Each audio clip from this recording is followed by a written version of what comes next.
Assalamualaikum warahmatullahi wabarakatuh. Saya Desi Fitriani dengan NIM 2111001040004 ingin menjelaskan tentang pembinaan disiplin dan perilaku anak. Yaitu selanjutnya monggo disimak ya.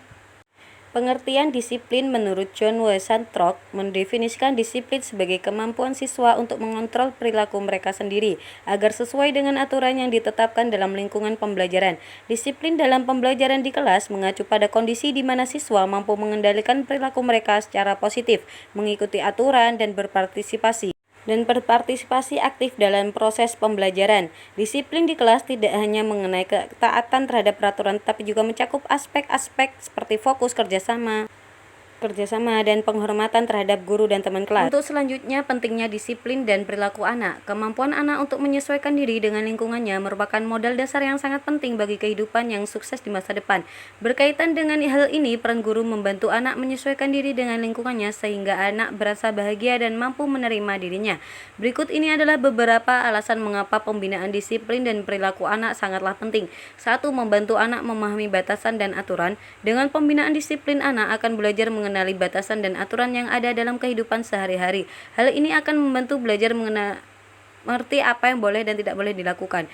2. Membentuk kebiasaan yang baik seperti mengajarkan anak untuk selalu menjaga kebersihan diri, berbicara dengan sopan, atau menghormati orang lain.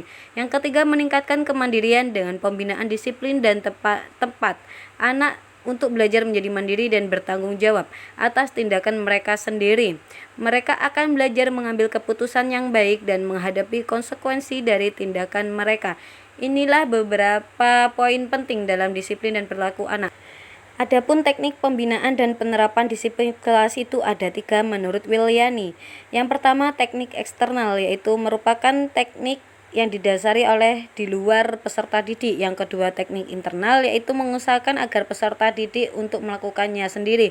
Yang ketiga, teknik kooperatif, yaitu teknik gabungan antara sendiri dan oleh eksternal juga.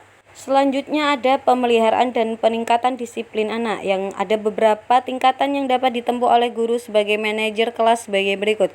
Yang pertama, abaikan si pelanggar. Peserta didik seringkali berperilaku buruk untuk mendapatkan perhatian dari guru atau bahkan menguji reaksi guru. 2. Kirimkan pesan-pesan nonverbal. Pesan-pesan nonverbal dapat dialihkan dengan beberapa gerak tubuh. Guru dapat menggunakan kontak mata dan sebagainya. Yang ketiga, ajak berbicara cepat. Guru dapat mengajak peserta didik yang tidak disiplin keluar kelas dan menyatakan alasan mengapa ia berbuat demikian. Dan yang keempat, telepon orang tua.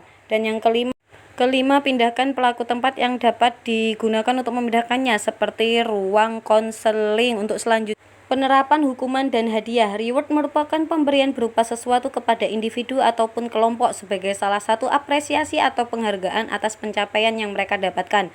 Reward juga diberikan kepada semua orang dalam bentuk yang disesuaikan dengan pencapaian mereka atas motif tertentu. Reward dapat dikatakan sebagai salah satu langkah yang dilakukan oleh seseorang guna memberikan sesuatu penghargaan kepada seseorang yang telah mengerjakan tugasnya dengan baik dan benar. Sedangkan punishment dilakukan untuk menghindari keadaan yang kurang menyenangkan dengan memperbaiki atau meminimalisir tingkah laku yang kurang baik dalam sebuah aktivitas yang dilakukan oleh individu atau kelompok, baik dalam keluarga, sekolah, atau pesantren, perusahaan, dan masyarakat. Tak jarang kita lihat perilaku-perilaku yang kurang enak untuk dilihat dan dilakukan oleh anggotanya.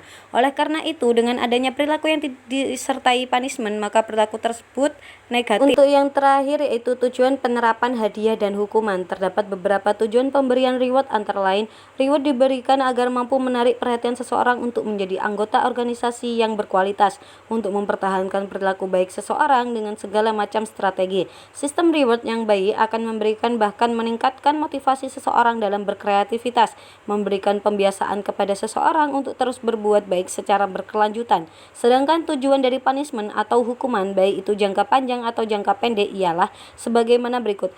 Pembalasan, artinya si pelaku atau peserta didik yang melakukan pelanggaran akan diberikan dengan sanksi yang serupa seperti pelanggaran yang dilakukan. Namun hukuman pembalasan ini akan gugur dengan sendirinya manakala korban dari pelaku memaafkan atau si pelaku berjanji tidak akan mengulangi perbuatannya lagi. Perbaikan, perlindungan, adanya hukuman jelas merupakan suatu perlindungan terhadap si korban atau si pelaku. Dilindunginya si pelaku karena bisa saja kita salah sasaran dan ganti rugi. Itulah materi dari kami. Sekian, dan apabila ada salah kata mohon dimaafkan. Assalamualaikum warahmatullahi wabarakatuh. Terima kasih. Dadah.